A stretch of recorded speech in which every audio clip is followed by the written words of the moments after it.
மத்தேயு எழுதின சுவிசேஷத்தின் புத்தகம் அதனுடைய 24ஆம் அதிகாரத்தின் 3வது வசனத்தை ஆதாரமாக்கி 2026ஆம் வருஷத்தில் இந்த பரலோக சுவிசேஷ கூடுகையின் ஒரு நல்ல ஒரு தீமாக கர்த்தர் நமக்கு தந்திருக்கிறார்.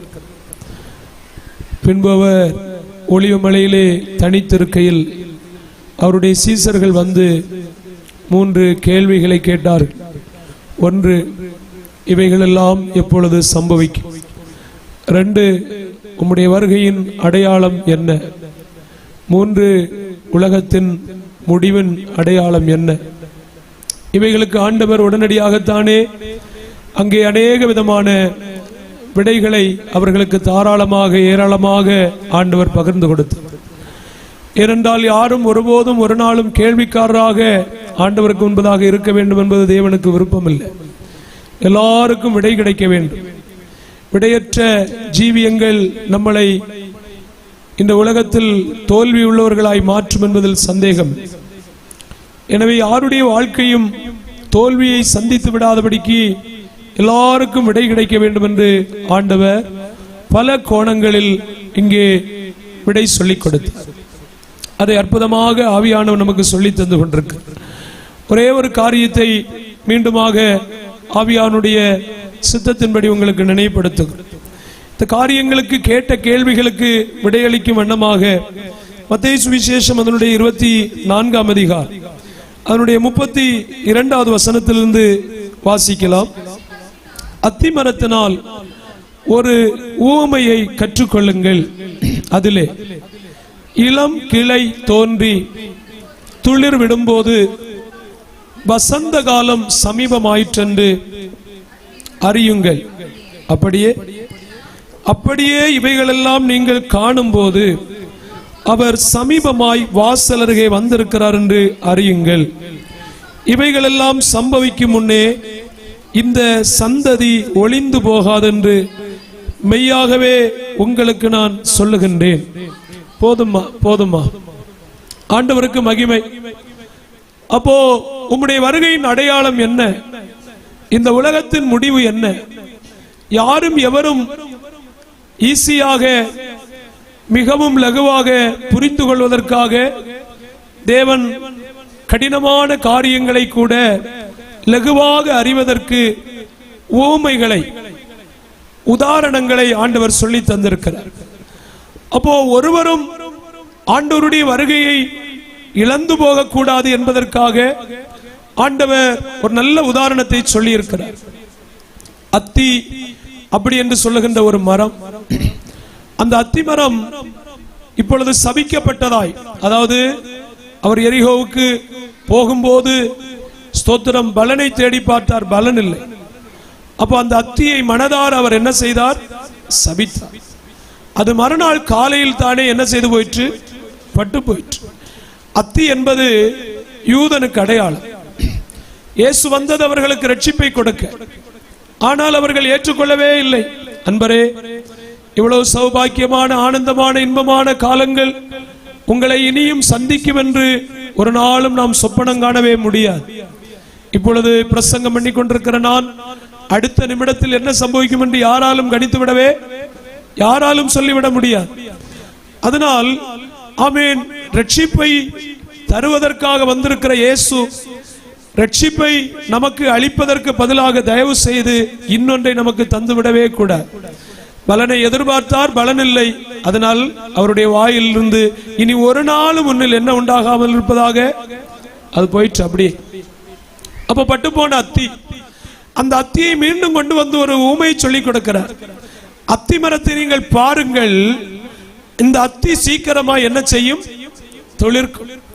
1948 மே மாதம் 14ஆம் தேதி அத்தி என்ன செய்தது? தளிர்த்தது. அத்திமரத்தினால் ஒரு உதாரணம். அத்திமரத்தை பார்க்கும்போது, மற்றெல்லா மரத்தை பார்க்கும் போதல்ல, அத்திமரத்தை பார்க்கும்போது அந்த அத்திமரத்தில் இளம் கிளை தோன்றி அது துளிர் விடும் போது அதுக்கு என்ன காலம்? வசந்த காலம். அப்படி என்று சொன்னால் நேற்றைய ராத்திரி வேளையில் நாம் சொன்னது போல 70 இயேசு கிறிஸ்து பிறந்து 70ஆம் வருஷத்தில் யூதகுலத்துக்கு ஆபத்துகள் நேரிட்டது. ஆமென். இரத்த பலியை எங்கள் மேல் ஏற்றுக்கொள்ளலாம் என்று மனதார வேண்டிக் கொண்டார்கள். அவர்களுக்கு மகா பெரிய கடினமான ஆபத்துகளும் அழிவுகளும் வந்தது. பூமியின் எல்லா திசைகளிலும் சிதறடிக்கப்பட்டார்கள். கொச்சினில் சினகோக் அப்படி என்று சொல்லப்படுகிற ஆமென் அவர்களுடைய பள்ளி, அவர்களுடைய அந்த ஜெப ஆலயம் சினகோக் அப்படி என்று அறியப்படுகிறது. அதாவது அதனுடைய அமைப்பு ஒரு பிரதானப்பட்டவர்களும் 72 பேரும் கூடி வருகின்ற அந்த ஆலயம் கொச்சினிலே இருக்கிறது. எங்களுக்கு தெரிந்த ஒரு பாஸ்டர் அவர்கள் சொல்லுவார்கள், அவர் நாக்பூர்ல வடக்கு இந்தியாவில் நாக்பூர்ல வேலை பார்த்து வரும்போது அந்த வேலை செய்த மனிதர் அடிக்கடி சொல்லுவாரா, நான் ஒரு யூதன், நான் இஸ்ரவேலுக்கு போய்விடுவேன். அப்ப அவரால் நம்பவே முடியவில்லை. ஆனால் சோத்திரம், இது போன்ற யுத்தங்கள் ஆமீன் நெருக்கடிகள் அவர்களுக்கு நேரிடும் போது இவர்களுடைய இரத்தம் உள்ள கடந்து கொதிக்கும். அப்படி உண்மையாகவே அவர் இஸ்ரவேலுக்கு பயணப்பட்டு அங்கே போனார். ஒரு அல்லேலூயா சொல்லும். அல்லேலூயா. அப்போ ஸ்தோத்திரம் பாருங்கள், இப்படி பூமியின் எல்லா திசைகளிலும் சிதறடிக்கப்பட்டவர்கள், எங்கும் அவர்களுக்கு சொந்த உடைமை இல்லை. ஆமீன். AD 135 வரும்போது ஒரு கட்டளை பிரகடனம் செய்யப்பட்டது. இனி ஒரு யூதன் என்று சொல்லி இங்கே ஒரு சொந்தம் என்றோ பந்தம் என்றோ ஒரு நாடென்றோ ஆமீன் ஒரு கொள்கை என்றோ எவனும் வரக்கூடாது என்று அத்தனை பேரும் தொடை தெரியப்பட்டார்கள். ஆமீன். ஆண்டுகள் தாண்டி விட்டது. பாருங்கள், 2ஆம் உலக மகா யுத்தம் வந்தபோது சோத்திரம் ஒரு அவர்களுடைய ஒரு வெப்பன்ஸ், ஒரு உபகரணம், அணு ஆயுதங்கள் கெட்டு போக கூடாதபடிக்கு உப்பினால் செய்யப்பட்ட ஒரு யூதனுடைய அந்த உபகரணத்தின் நிமித்தமாய் அவன் அமெரிக்கா தேசத்துக்கு வைத்த ஒரு கோரிக்கை.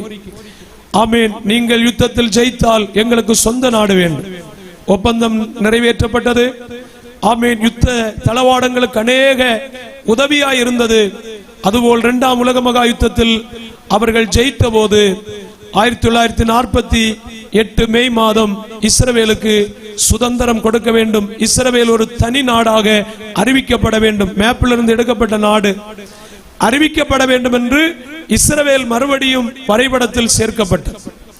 இதையாக்கும் ஆண்டவராகிய இயேசு கிறிஸ்து சொன்னார், ஆமீன், ரட்சிப்பை ஏற்றுக்கொள்ளாத அத்தி, சபிக்கப்பட்டு பட்டு போன அத்தி மீண்டும் ஒரு காலம் என்ன செய்யும்? துளிர்க்கும். அது துளிர்விடும் போது அதற்கு என்ன காலம் சமீபிக்கும்? வசந்த காலம். செழுமையின் மேல் செழுமை, கொழுமையின் மேல் கொழுமை, அணுக்கரகத்தின் மேல் அணுக்கரகம் எல்லாமே அவர்களுக்கு கிடைத்தது. 2020 ஆமீன் சோத்திரம் 5 வரைக்கும் இல்லையா? ஆமீன். 2025 காலகட்டங்கள் இப்பொழுதெல்லாம் மிகவும் அவர்களுக்கு வீழ்ச்சிகள். அப்போ இவைகள் எல்லாம் இஸ்ரவேலுக்கு சம்பவிக்கும் போது என்னையும் உங்களையும் உணர்த்து வைக்கிறதற்காய் கர்த்தர் ஒரு பதத்தை சொல்லி இருக்கிறார். அல்லது கேள்விகளை எழுப்பின, ஆண்டவரே, உலகத்துக்கும் உம்முடைய வருகைக்கும் உலகத்தின் முடிவுக்கும் என்ன அடையாளம் எங்களுக்கு சொல்லும்? அப்ப இந்த அடையாளத்தை புரிந்து கொள்வதற்காக, அறிவதற்காக அவர்களுக்கு ஆண்டவர் சொல்ல ஒரு காரியத்தையாக சொல்லுகிறோம். இப்படி இந்த வசந்த காலமாய் மாற்றப்பட்ட அத்தி இவைகள் துளிர்விட்டு ரொம்ப அணுக்கரகமாய் மாறும்போது அவர் சமீபமாய் என்ன செய்திருக்கிறார்? வாசல் அருகே வந்திருக்கிறார். அப்போ என்றைக்கு இந்த யூதன் சொந்த நாட்டை பிடித்தானோ, இஸ்ரவேலர்கள் சொந்த ராஜ்யத்தை சொந்தப்படுத்தினார்களோ, அன்றைக்கே மணவாளன் எங்க நிற்கிறார்? வாசற்படியில். வாசற்படியில் நிற்கிறார். அப்போ நின்று கொண்டு அவர் சொன்ன ஒரு வார்த்தையை பாருங்கள், இப்படி இவைகளெல்லாம் சம்பவிப்பதற்கு முன்பதாக இந்த சந்ததி என்ன செய்யாது? ஒளிந்து போகாது. அப்படியானால் அதனுடைய அர்த்தம் என்ன? ஒரு சந்ததி. அந்த சந்ததி அப்போ 1948 அல்லது 2026, 2026 இருந்து 1948 மைனஸ் பண்ணி பாருங்க, எத்தனை வருஷம் ஆச்சு? மொபைலும் கால்குலேட்டர் எல்லாம் வீட்டுல, நீர் சொல்ல வேண்டியதை சொல்லும். 2026 1948 மைனஸ் பண்ணா 70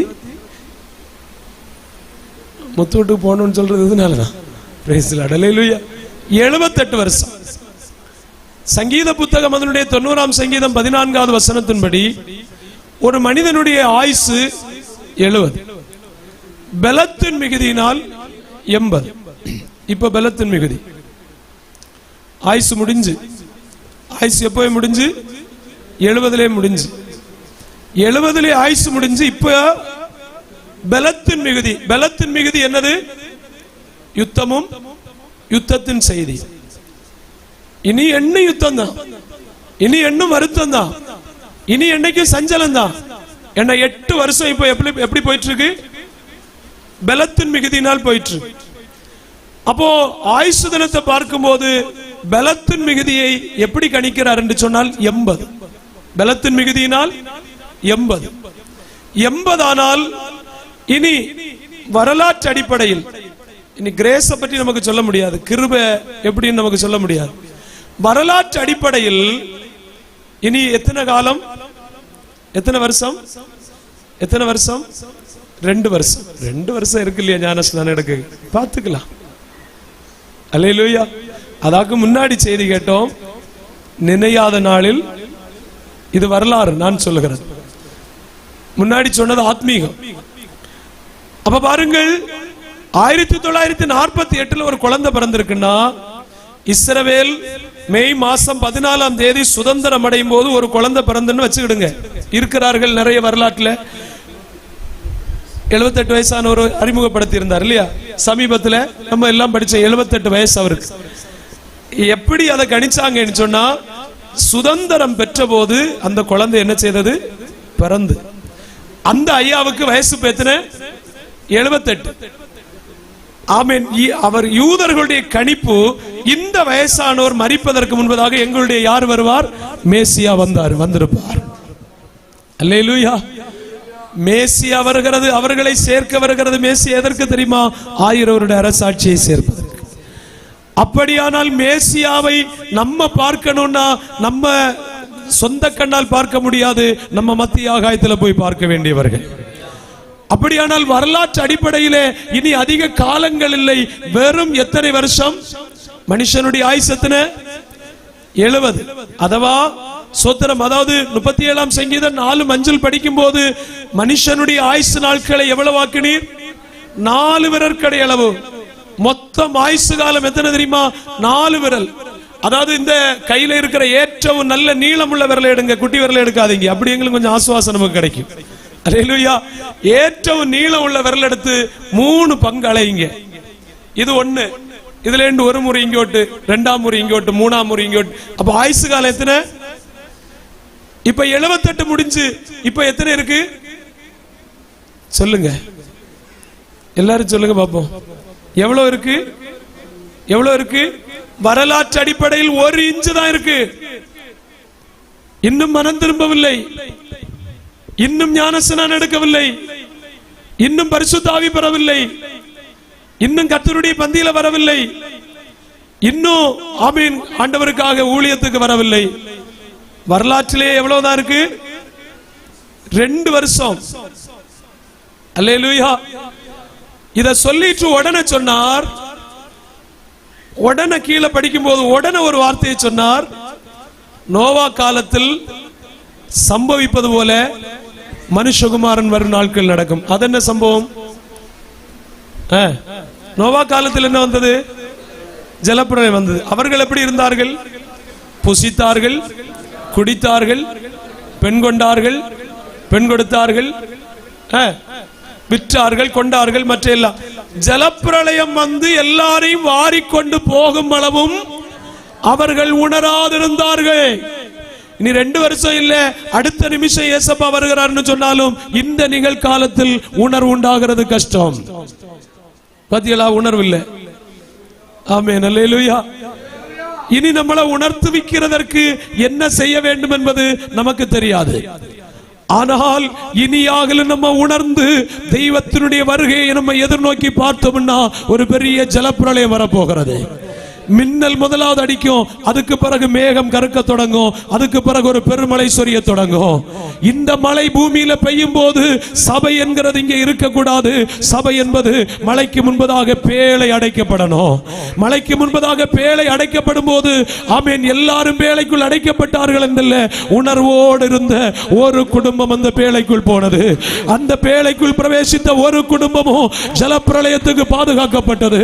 அதாவது மகா உபத்திரவ காலத்தினுடைய உலகத்தினுடைய யுத்தத்தின் செய்திகள், ஆமென், பஞ்சத்தின் செய்திகள், ஆபத்தின் செய்திகள், இதோ நம்முடைய கண்கள் காணத்தக்கதாய், காதுகள் கேட்கத்தக்கதாய் கொடூரமான காலங்கள் சந்திக்கப்படுகிறபடினால் இதோ இந்த மத்தியான வேளையிலே குறுகிய காலம் மாத்திரமே இயேசு மணவாளன் ஆமென் வாசற்படியிலே வந்திருக்கிறார். இயேசு மணவாளன் வாசற்படியிலே வந்திருக்கிறார். இந்த மத்தியான வேளையிலே அத்தி தளித்திருக்கிறது. சகோதரா சகோதரி, 78 வருஷமாச்சு அத்தி தளிர்த்து. இந்த தளிர்த்த அத்தி வசந்த காலத்தை தீர்த்து கொண்டு தன்னுடைய ஆயுசு காலத்தை முடிக்கக்கூடிய ஆமென் ஆமென் நிகழ்காலத்தில் வந்திருக்கிறபடினால் அதற்கு முன்பதாகத்தானே மத்திய ஆகாயத்தில் ஒரு சத்தம் கேட்கும். இங்கே ஏறி வா என்று சொல்லப்படுகிற சத்தத்தை கேட்டு நித்தியத்துக்கு போகத்தக்கதாக இந்த மத்தியான வேளையில ஒருங்கும்படியாய் இயேசு நமக்கு அழைப்பு கொடுக்கிறார். நமக்கு எல்லாருக்கும் ஒருமித்து தேவ சமூகத்திலே ஆண்டவரே சீக்கிரமாக வெளிப்பட போகிற இயேசுவை சந்திப்பதற்காக எல்லாரும் நாவுகளை திறந்து இனி காலம் இல்லை, இனி நேரம் இல்லை, இனி ஆயுள்கள் இல்லை, அவசரமான ஒரு நிலையில் இருக்கிறோம். இதோ இந்த மத்தியான வேளையிலே இதுவே அனுக்கிரக காலம், இதுவே ரட்சணிய நாள். இயேசு வாசற்படியில வந்திருக்கிறார். இதோ வாசற்படியில நின்று கடைசி கால சபையை தட்டி கொண்டிருக்கிறார். தேவ பிள்ளையே, இன்றைக்கு உன்னுடைய இதய கதவை நீ திறப்பாயானால் மணவாளனோடு நீ காமி நித்திய காலமாக இயேசுவோடு கூட போகலாம். ஹல்லேலூயா. எல்லாம் நிறைவேறி இருக்கிறது. எல்லாவற்றுக்கும் முடிவு சமீபமாக இருக்கிறது. அதனால் ஒரு வாய்ப்பு நமக்கு இருக்கிறது. நிறைய வாய்ப்பு இருக்குமான்னு தெரியாது. ஒரே ஒரு வாய்ப்பு. இன்னும் மனம் திரும்பாதவர்கள், இன்னும் ரட்சிக்கப்படாதவர்கள், இன்னும் ஞானஸ்நானம் எடுக்காதவர்கள், பிளீஸ் உங்க கைகளில் நீங்கள் சுமக்கிற இந்த வேத புத்தகத்தின்படியே, இதில் சொல்லப்பட்டிருக்கிறதன்படியே எந்த ஞானஸ்நானம் எடுக்கணுமோ, எப்படி பரிசுத்த ஆவி அபிஷேகம் பெறணுமோ, எப்படி ஆண்டவரை சந்திக்கணுமோ நமக்கு ஆயத்தமாவோம். இயேசு வரப்போகிறார்.